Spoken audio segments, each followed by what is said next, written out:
The rise of online news and social media over the past decade has coincided with a rise in gendered disinformation and abuse. This silences journalists with some of the most marginalised voices and is a threat to our human rights and our democracies.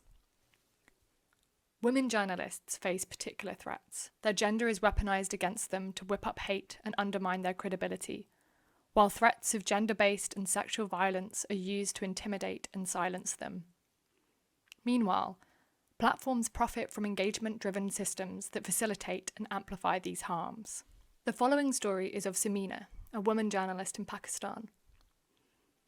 Although the story is fictionalised to protect individuals, all of Samina's experiences are based on the testimonies of women journalists who shared with us the challenges they face every day.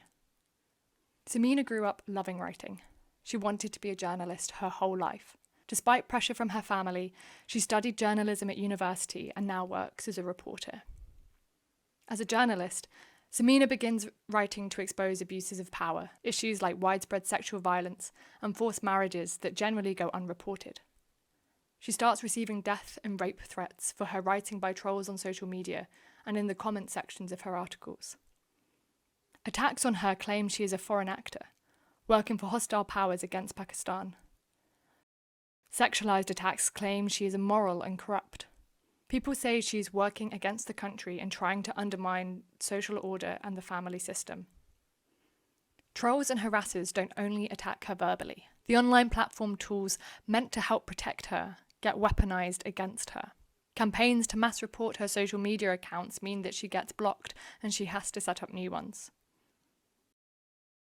To protect herself, she decides to steer away from the big, controversial issues such as politics, exploitation, and limits her writing. And yet the abuse is still overwhelming, made all the more worse by the fact that the platform seemed to be doing next to nothing about it. Even when she writes about uncontroversial topics, trolls post link to her past work in the comments and the replies to encourage a pile-on to start again. Samina has to trawl through hundreds of threats herself to find the most offensive, and then translate them for the platforms before they can even begin moderation, as the platforms do not have the Urdu language capabilities themselves. This is re-traumatizing and takes a huge toll on her. In the meantime, the disinformation and abuse is spreading. Some of the most obviously abusive messages, the death threats, the rape threats, are eventually taken down, and these actions are labelled as a success story. But the platforms cannot decode some of the worst threats. Some tweets tell her to go to the petrol station with an empty can, a euphemistic rape threat that the platforms lack the contextual understanding to interpret. Professionally discredited, fearful for her safety and worn down by the abuse, Samina decides self-censorship is the only way she can keep writing.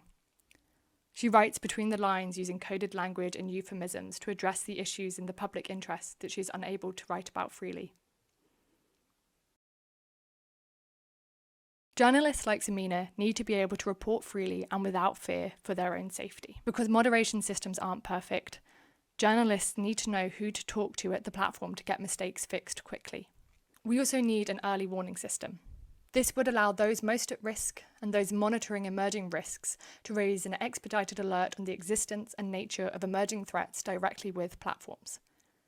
This would enable them to take targeted and context-informed actions before the threat escalates. And we need to invest in expertise about the local context, local languages, politics, and experiences to inform moderation systems and decisions. Platforms need to also develop and publish comprehensive risk assessments and data on how their systems may be contributing to harm.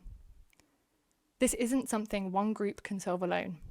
We need journalists, tech platforms, civil society, and international institutions to work together to better protect journalists and journalism online.